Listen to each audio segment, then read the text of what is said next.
A Shalom Akim, Shalom, Shalom. All praises, glory, and honor to Yahweh, Ba'ashim Yahushai, Ba'ashim Rakan Kodash. Double honors to the apostles and the elders, great millstone, for teaching us the truth. Salutations to the sincere Akim and Akwatim and listen. May the blessing of election be upon your house. My name is Brother Raquai, and back in here with another quick and Lord's will as always an edifying lesson.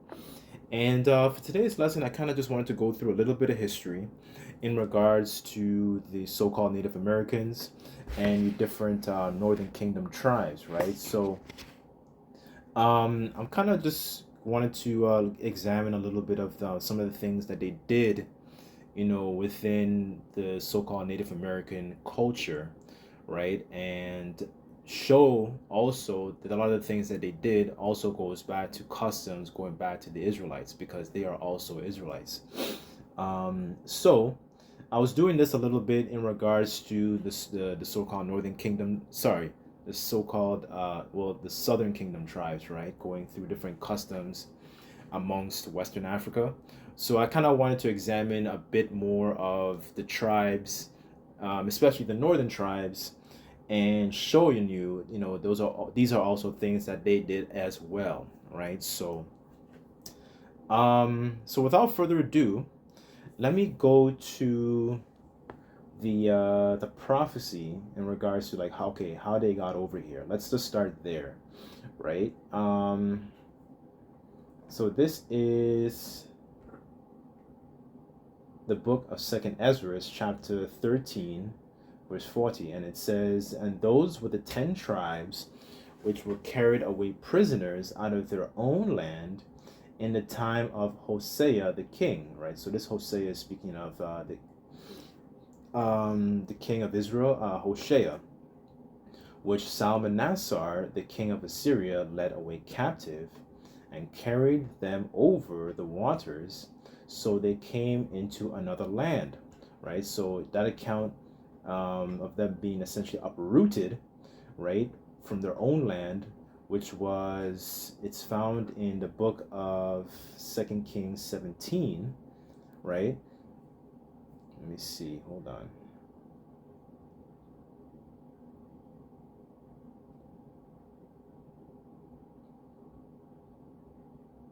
Okay, so 2 Kings 17, verse 23, and it says, okay, I'll read verse 22, and it says, "For the children of Israel walked in their sins of Jeroboam, which he did. They departed not from them until the Lord removed Israel out of his sight. And he had said to all his servants, the prophets, so was Israel carried away out of their own land into Assyria unto this day. And the king of Assyria brought men from Babylon, and from Cutha, and from Ava, and from Hamath, and from Sepharvaim, and placed them in the cities of Samaria instead of the children of Israel. And they possessed Samaria, dwelt in the cities thereof," right? So essentially the children of Israel, northern tribes, they got carried into captivity under the Assyrians, right? So let me go back to the prophecy and then just read down, just to establish a little bit of context, and I'll get to the main course. This is verse 41 back in 2nd Ezra. It says, "And they took this counsel among themselves, and they would leave the multitude of the heathen and go forth into a country where never mankind dwelt, that they might keep their statutes, which they never kept in their own land. And they enter into the Euphrates by the narrow places of the river, And it says, "For the Most High Yahweh showed signs for them, and held still the flood till they were passed over. And through that country was there a great way to go, namely of a year and a half, and this region is called Arzareth," right? So when it says Arzareth, this is on Arzareth in the Jewish Encyclopedia. So this is where they went to, right? It says Arzareth in the Jewish Encyclopedia 1925, and it says the name of the land beyond the great river, far away from the habitation of man, which the 10 tribes dwell, observing the laws of Moses until time of restoration, according to 2 Ezra 13, which I was just reading. And it says Columbus identified America with this land, so they came to this side of the world, right? So this would include your northern tribes, right? And so let me read. I have a picture of the book on the screen here. So the book is called History of the American Indians by James Adair, and I believe it was published in 1775. Oh yes, right. And basically, this guy, he lives amongst the northern tribes for, I think it was about 40 years. He said, and he kind of was breaking down different customs that he saw amongst being practiced amongst the so-called Native Americans, and how a lot of those customs go back to the scriptures, right? Because they're also Israelites as well by blood. So I'm just going to read one of the things he noticed, and this goes into laws of uncleanness, right? So I want to bring out a couple scriptures on that, and then that would pretty much be the lesson, because this book is extremely dense, and it's very deep with a lot of details and so on and so forth. So this is page 61. And it says, the Indians have customs consonant to the Mosaic laws of uncleanness.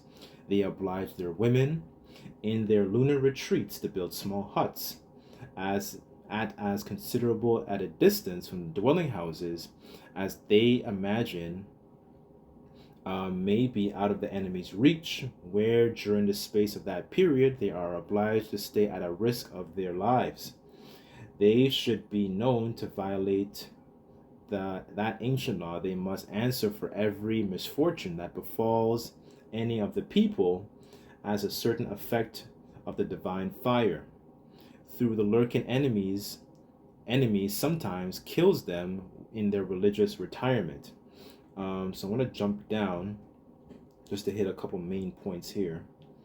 It says correspondent to the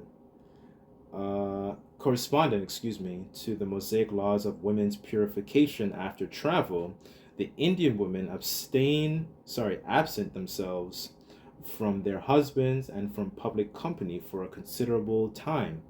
The Muskogee women are separate for 3 moons, exclusive of that moon in which they are delivered. By Jewish law, women after male birth are forbidden to enter the temple at evening and even touch sacred things 40 days. After a female, the time of separation was doubled.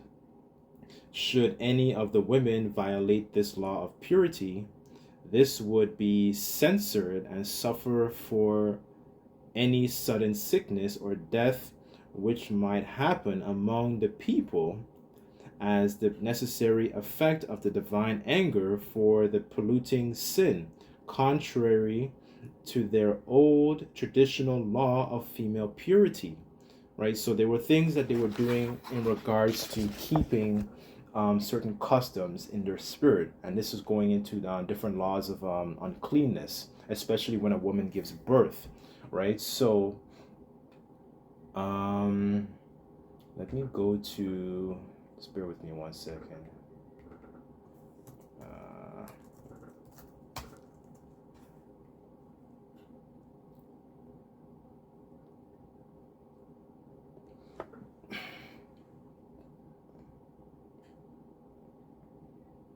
Okay, this is Leviticus chapter 12.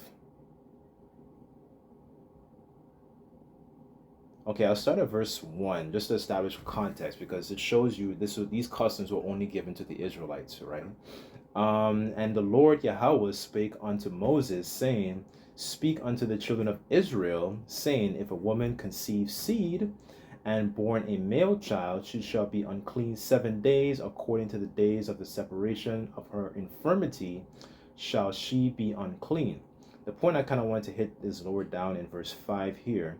It says, If she bear a male child, she shall be unclean 2 weeks, as in her separation, and she shall continue in the blood of her purifying 80 and 6 days. So three score, that is what, 60, about 66 days, right? There was another precept. Oh, verse 4, Salakia. I didn't read verse 4.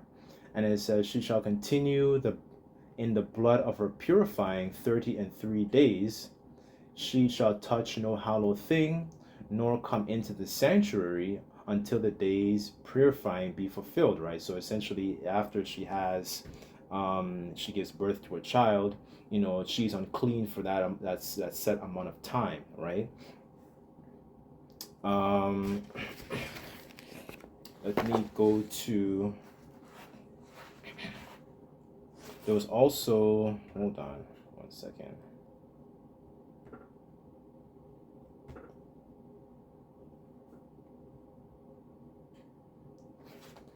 All right.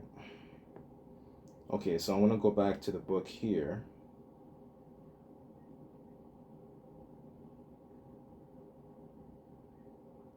Okay, so this is continuing on in the book. It says, by Levitical law, the people who had running issues or sores were deemed unclean and strictly ordered to set apart from the rest of fear of polluting them. For everything they touched became unclean. The Indians, in strict a manner, observed the very same law. They followed the ancient Israelitish copy so close as to build a small hut in a considerable distance from the houses of the village for every one of their warriors wounded from war, and confined them there, right? So it says, 1 second.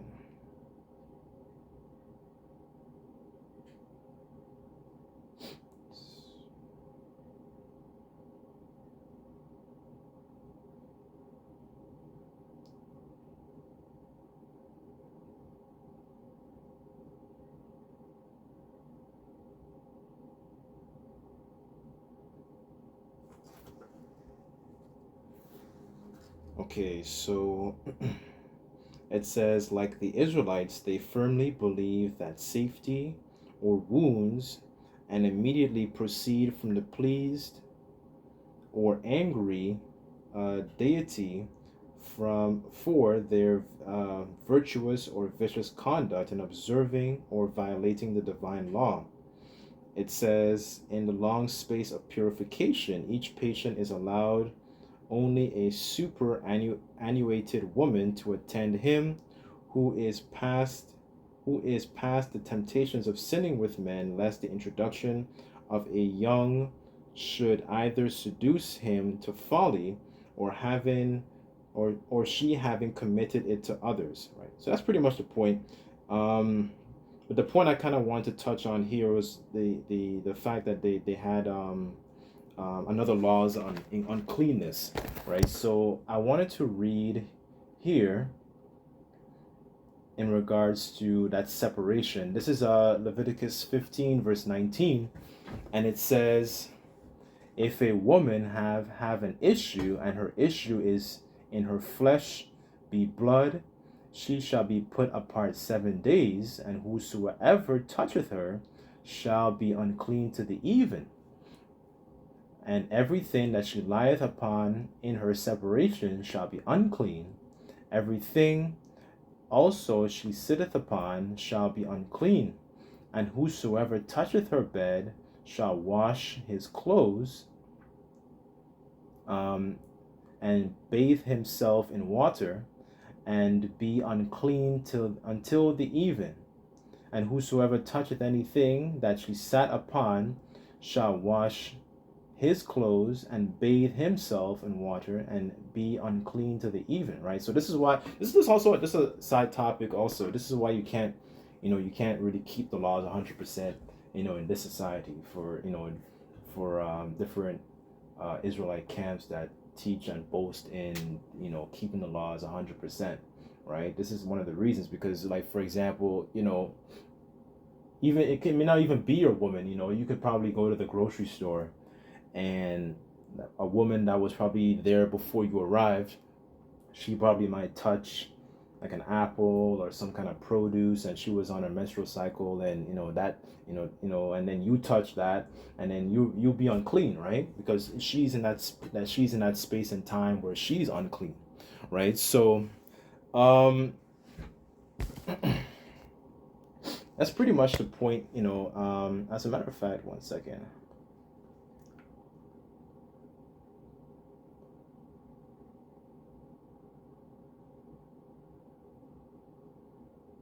It says, verse 25, if a woman have an issue of her blood many days out of the time of her separation, if it be run beyond the time of her separation, all the days of the issue of her uncleanness shall be as the days of her separation she shall be unclean.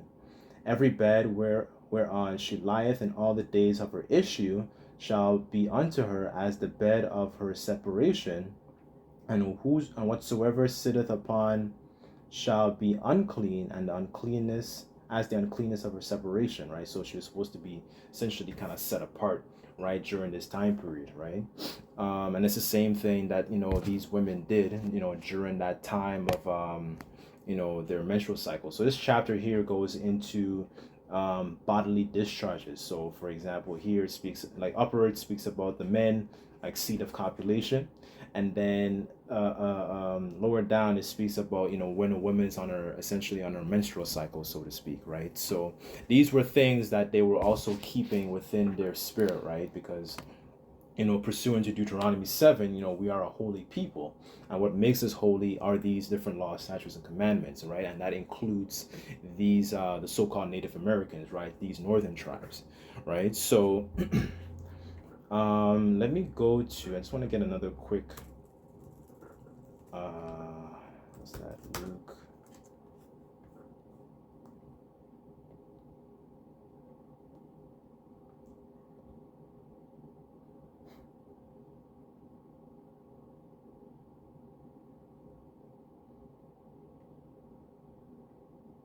Okay, and this is Luke 2:21, and it says, and when 8 days were accomplished for the circumcising of the child, his name was called Yahushai, which was so named of the angel before he was conceived in the womb. When the days of her purification according to the law of Moses were accomplished, they were brought into Jerusalem to present him to the Lord, right? So I was reading this because, also Mary also kept, this particular customs, right? Which goes to show that, it wasn't an angel that impregnated Mary, right? There is one body that is celestial, and then you have bodies that are terrestrial, right? So just to prove the point, also that those there was a union between Joseph and Mary, that coming together through the act of sex, right? So because she's, you're unclean after you have sex, right? So that's pretty much it.